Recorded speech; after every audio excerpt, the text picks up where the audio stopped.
Hi, guys. Thank you for joining me for Parables. So, today we are going to learn about the Pharisee and the tax collector. But before we get started, we always do our highs and our lows. And my high is that VBS is coming. Everything is packed away in boxes, ready to be delivered. It's very exciting. Looking forward to it. I think it'll be a lot of fun. And my low is the confusion and the mourning and the sadness and the anger and all of the difficulty that is surrounding George Floyd's murder. I pray for our country, and I pray for everybody in our country to be given wisdom and discernment and the ability to do better and to open their hearts and see the truth of what part they have to play and what they can do to change things. So I encourage you, do your highs and lows as a family, and do your prayers and blessings at the end as a family as well. So let's get started on our parable. We're doing this out of the International Children's Bible. Now, before we get started, I want to explain how people viewed a Pharisee and a tax collector back in Jesus' time. So tax collectors in Jesus's time didn't just collect taxes. You see, they went door to door and they collected money for taxes, but then they actually asked for a little more above and beyond. So if somebody owed $10 in taxes, they might say, pay me 15. And then they'll give 10 of it to the city for taxes, and then they'll put 5 of it in their own pocket. People hated tax collectors. It was well known that they stole things, they cheated, they lied. Nobody liked the tax collectors. Now, on the opposite end, the Pharisees, well, they were looked up to. You see, they always gave the right amount of money. They fasted when they were supposed to fast. They followed all the rules. Everybody saw them walking around doing what they were supposed to do, and it was they were looked upon in a positive light. Okay, let's just say it that way. So now this is what Jesus has to say about that. There were some people who thought they were very good, and they looked down on everyone else.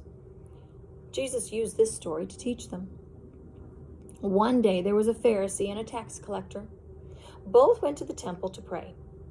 The Pharisee stood alone, away from the tax collector. When the Pharisee prayed, he said, God, I thank you that I am not as bad as other people. I am not like the men who steal, cheat, or take part in bad things. I thank you that I am better than this tax collector. I give up eating twice a week, and I give 1/10 of everything I earn. The tax collector stood at a distance. When he prayed, he would not even look up to heaven. He beat on his chest because he was so sad. He said, God, have mercy on me. I am a sinner. I tell you, when this man went home, he was right with God. But the Pharisee was not right with God. Everyone who makes himself great will be made humble, but everyone who makes himself humble will be made great. So let's talk about this. This is what Jesus is saying is opposite from what everybody thought. Everybody thought the Pharisees were great and that the tax collectors were terrible. And Jesus said, opposite in this situation. Well, what happened in this situation that's different from all the rest of the times? Well, for one thing, they were praying. And one person, the Pharisee, when he prayed, bragged about how great he was. And the tax collector, when he prayed, honestly opened his heart and said, I'm so sorry for the terrible things I've done.